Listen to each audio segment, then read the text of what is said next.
क्या आपको तुरंत पैसे की जरूरत है? तो आपके लिए एक आसान उपाय है।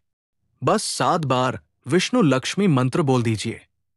आप सोच रहे होंगे, ये कैसे संभव है? यही तो इस मंत्र की शक्ति है। जब आप इस मंत्र का जाप करते हैं, तो आप धन के प्रवाह को आकर्षित करते हैं। कई लोग इस मंत्र का इस्तेमाल कर चुके हैं और उनके अनुभव अद्भुत रहे हैं। आपको केवल विश्वास और एकाग्रता के साथ इसे करना है। फिर देखिए, कोई आकर आपको पैसा दे जाएगा। अगर आपको ये वीडियो पसंद आया हो, तो कृपया हमें बताएं और हमारे चैनल को सब्सक्राइब करें और भी मंत्रों और उपायों के लिए जुड़े रहें। धन्यवाद। आइए इस मंत्र का जप करें। ओम श्रीं ह्रीं क्लीं श्रीं सिद्धलक्ष्मी नारायण नमः। ओम श्रीं ह्रीं क्लीं श्रीं सिद्धलक्ष्मी नारायण नमः। सिद्धलक्ष्मी नारायण नमः। ओम श्रीं ह्रीं क्लीं श्रीं सिद्धलक्ष्मी नारायण नमः।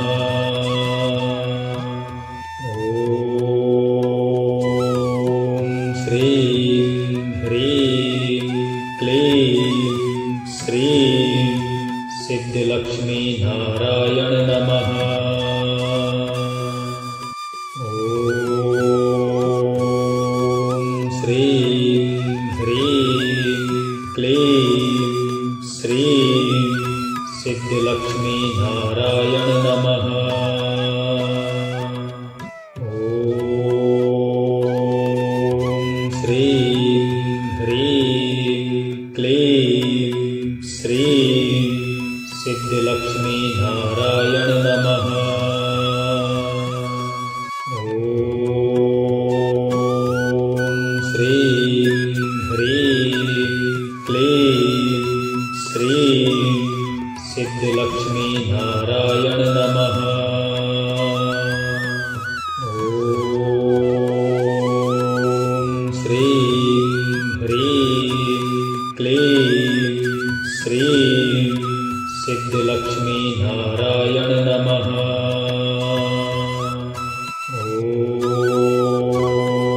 ओम श्रीं ह्रीं क्लीं श्रीं सिद्धलक्ष्मी नारायण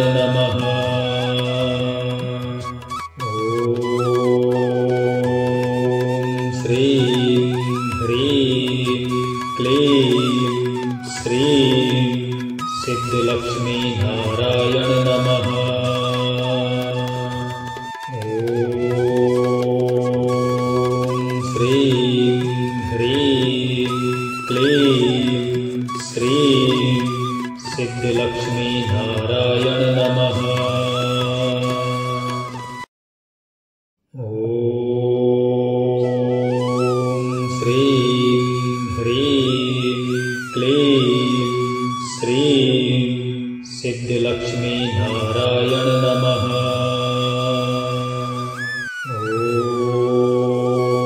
ओम श्रीं ह्रीं क्लीं श्रीं सिद्धलक्ष्मी नारायण नमः।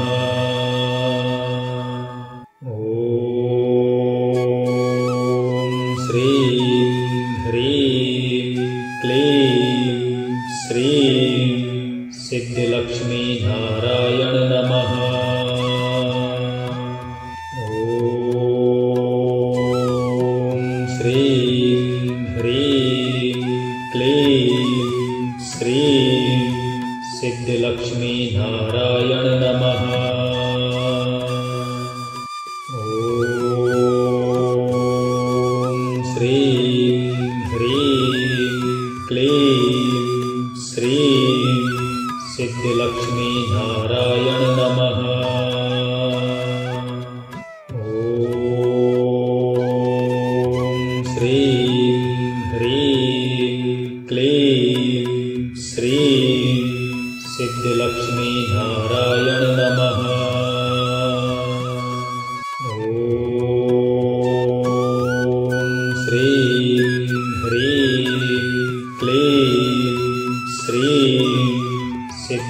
सिद्धिलक्ष्मी नारायण नमः। ॐ श्रीं ह्रीं क्लीं श्रीं सिद्धिलक्ष्मी नारायण नमः।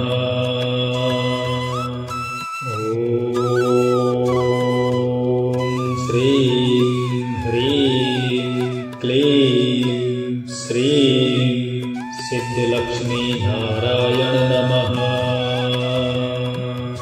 ॐ श्रीं ह्रीं क्लीं श्रीं सिद्धिलक्ष्मी नारायण नमः। ॐ श्रीं ह्रीं क्लीं श्रीं सिद्धिलक्ष्मी नारायण नमः। ॐ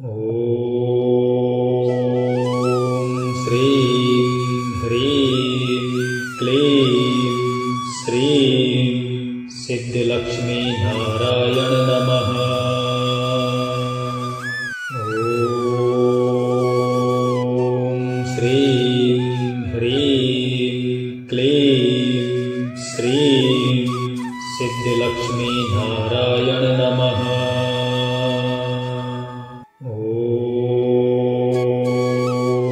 श्रीं ह्रीं क्लीं श्रीं सिद्धिलक्ष्मी नारायण नमः। ॐ श्रीं ह्रीं क्लीं श्रीं सिद्धिलक्ष्मी नारायण नमः।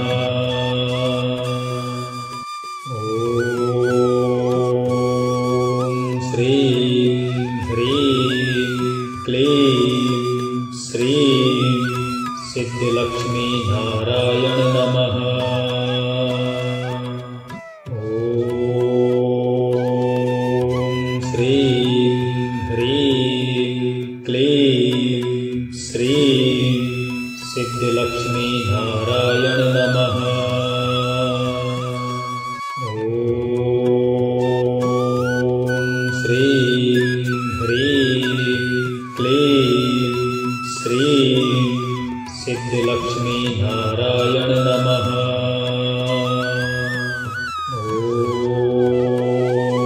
ॐ श्रीं ह्रीं क्लीं श्रीं सिद्धिलक्ष्मी नारायण नमः।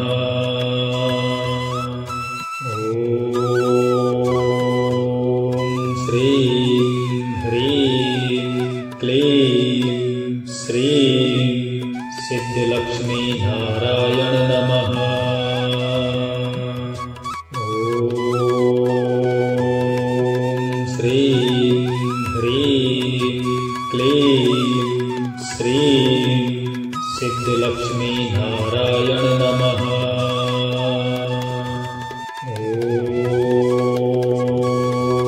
श्रीं ह्रीं क्लीं श्रीं सिद्धिलक्ष्मी नारायण नमः।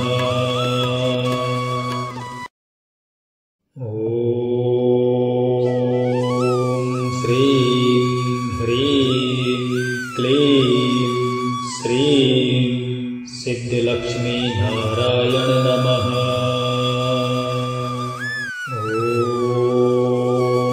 ॐ श्रीं ह्रीं क्लीं श्रीं सिद्धिलक्ष्मी नारायण नमः। ॐ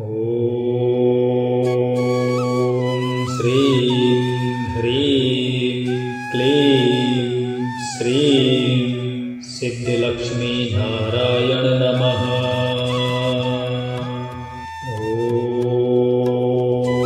ॐ श्रीं ह्रीं क्लीं श्रीं सिद्धिलक्ष्मी नारायण नमः। ॐ श्रीं ह्रीं क्लीं श्रीं सिद्धलक्ष्मी नारायण नमः। ॐ श्रीं ह्रीं क्लीं श्रीं सिद्धलक्ष्मी नारायण नमः।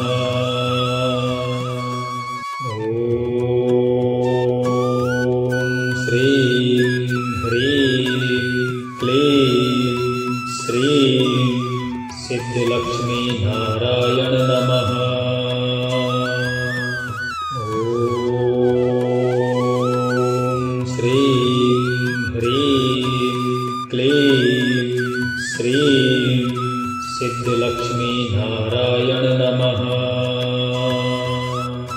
ॐ श्रीं ह्रीं क्लीं श्रीं सिद्धलक्ष्मी नारायण नमः। ॐ श्रीं ह्रीं क्लीं श्रीं सिद्धलक्ष्मी नारायण नमः।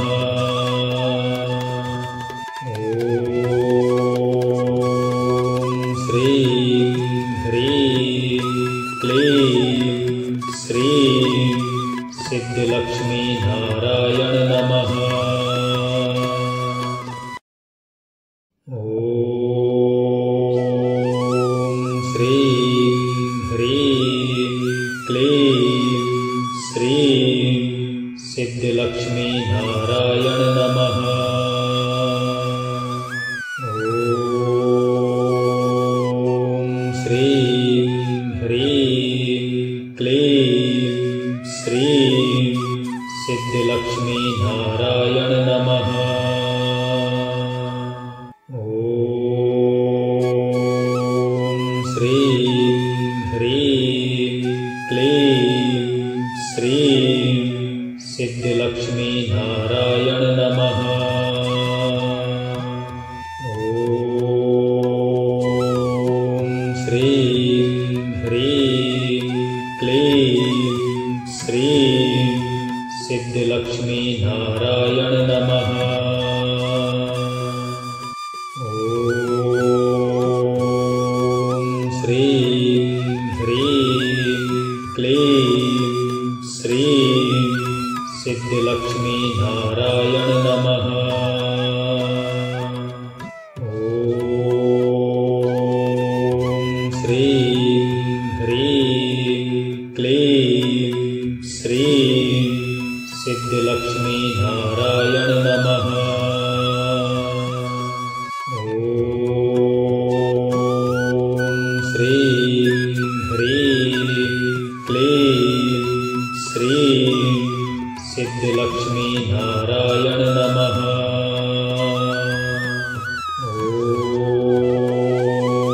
ॐ श्रीं ह्रीं क्लीं श्रीं सिद्धलक्ष्मी नारायण नमः। ॐ श्रीं ह्रीं क्लीं श्रीं सिद्धलक्ष्मी नारायण नमः। ॐ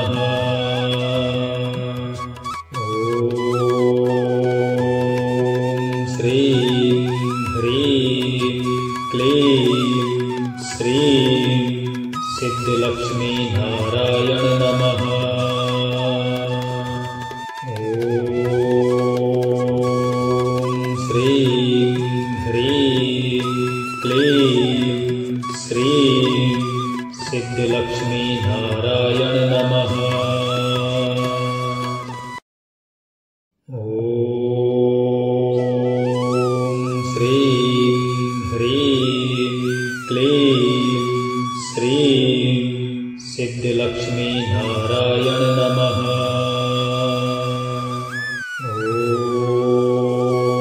ॐ श्रीं ह्रीं क्लीं श्रीं सिद्धलक्ष्मी नारायण नमः। ॐ श्रीं ह्रीं क्लीं श्रीं श्रीं सिद्धिलक्ष्मी नारायण नमः। ॐ श्रीं ह्रीं क्लीं श्रीं सिद्धिलक्ष्मी नारायण नमः। ॐ श्रीं ह्रीं क्लीं श्रीं सिद्धिलक्ष्मी नारायण नमः। ॐ श्रीं ह्रीं क्लीं श्रीं सिद्धिलक्ष्मी नारायण नमः। ॐ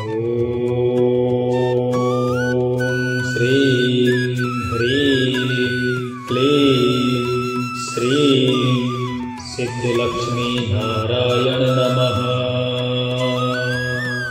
ॐ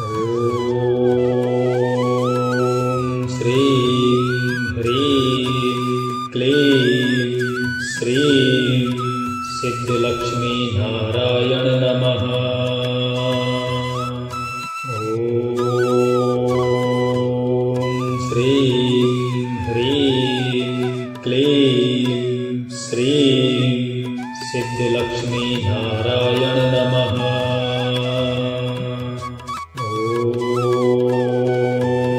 ॐ श्रीं ह्रीं क्लीं श्रीं सिद्धिलक्ष्मी नारायण नमः।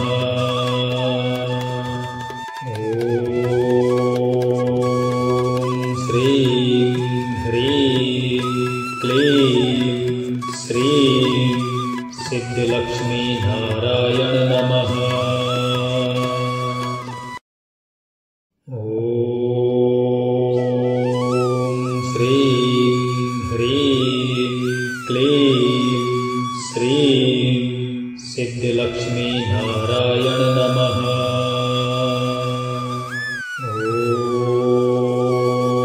ॐ श्रीं ह्रीं क्लीं श्रीं सिद्धिलक्ष्मी नारायण नमः।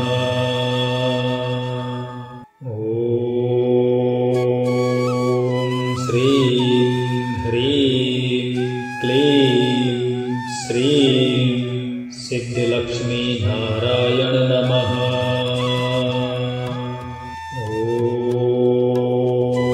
ॐ श्रीं ह्रीं क्लीं श्रीं सिद्धिलक्ष्मी नारायण नमः।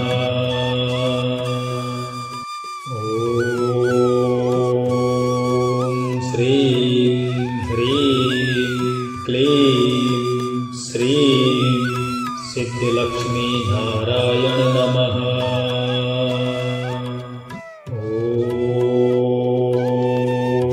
श्रीं ह्रीं क्लीं श्रीं सिद्धिलक्ष्मी नारायण नमः। ॐ श्रीं ह्रीं क्लीं श्रीं सिद्धिलक्ष्मी नारायण नमः। ॐ श्रीं ह्रीं क्लीं श्रीं सिद्धिलक्ष्मी नारायण नमः। ॐ श्रीं ह्रीं क्लीं श्रीं सिद्धिलक्ष्मी नारायण नमः। ॐ श्रीं ह्रीं क्लीं श्रीं सिद्धिलक्ष्मी नारायण नमः। ॐ श्रीं ह्रीं क्लीं श्रीं सिद्धिलक्ष्मी नारायण नमः। ॐ श्रीं ह्रीं क्लीं श्रीं सिद्धिलक्ष्मी नारायण नमः।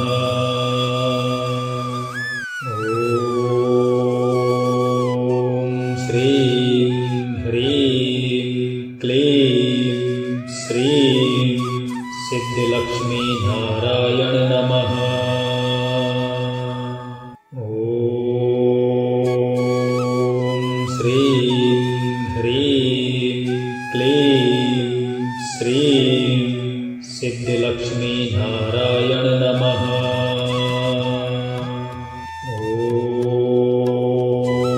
ॐ श्रीं ह्रीं क्लीं श्रीं सिद्धिलक्ष्मी नारायण नमः। ॐ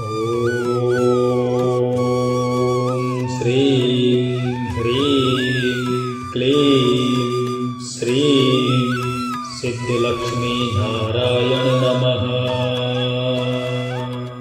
ॐ श्रीं ह्रीं क्लीं श्रीं सिद्धिलक्ष्मी नारायण नमः। ॐ श्रीं ह्रीं क्लीं श्रीं सिद्धिलक्ष्मी नारायण नमः।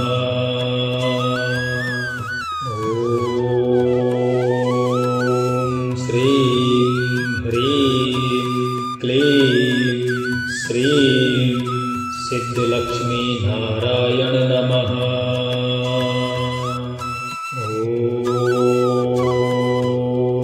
श्रीं ह्रीं क्लीं श्रीं सिद्धिलक्ष्मी नारायण नमः।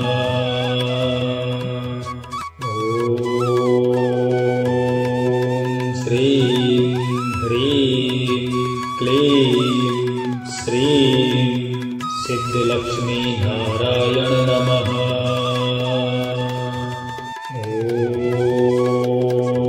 ॐ श्रीं ह्रीं क्लीं श्रीं सिद्धिलक्ष्मी नारायण नमः। ॐ श्रीं ह्रीं क्लीं श्रीं सिद्धिलक्ष्मी नारायण नमः।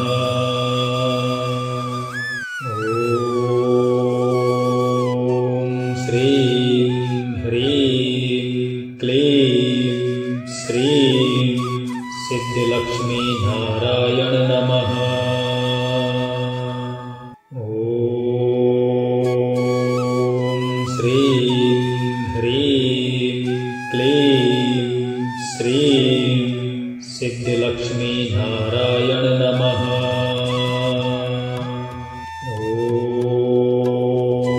ॐ श्रीं ह्रीं क्लीं श्रीं सिद्धिलक्ष्मी नारायण नमः।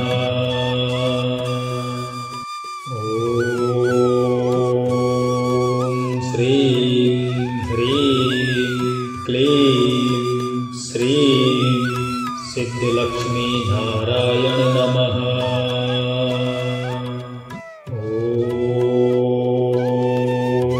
श्रीं ह्रीं क्लीं श्रीं सिद्धिलक्ष्मी नारायण नमः। ॐ श्रीं ह्रीं क्लीं श्रीं सिद्धिलक्ष्मी नारायण नमः। ॐ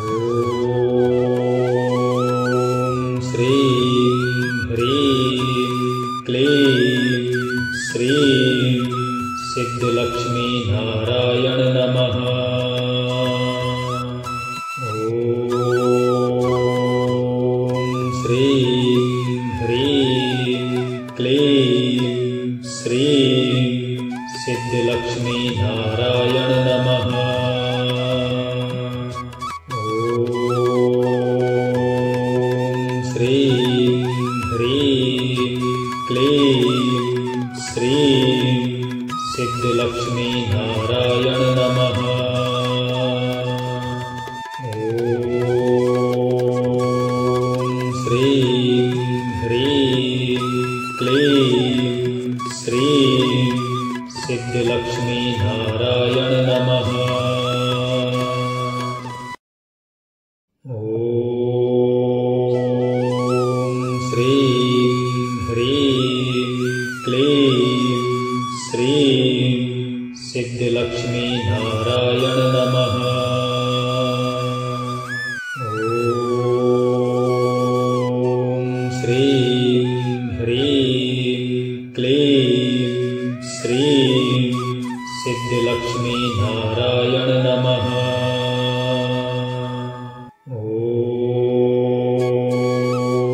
श्रीं ह्रीं क्लीं श्रीं सिद्धलक्ष्मी नारायण नमः।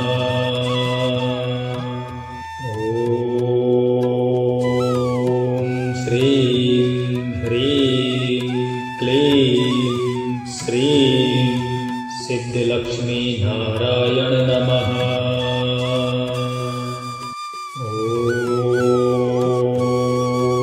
श्रीं ह्रीं क्लीं श्रीं सिद्धलक्ष्मी नारायण नमः। ॐ श्रीं ह्रीं क्लीं श्रीं सिद्धलक्ष्मी नारायण नमः।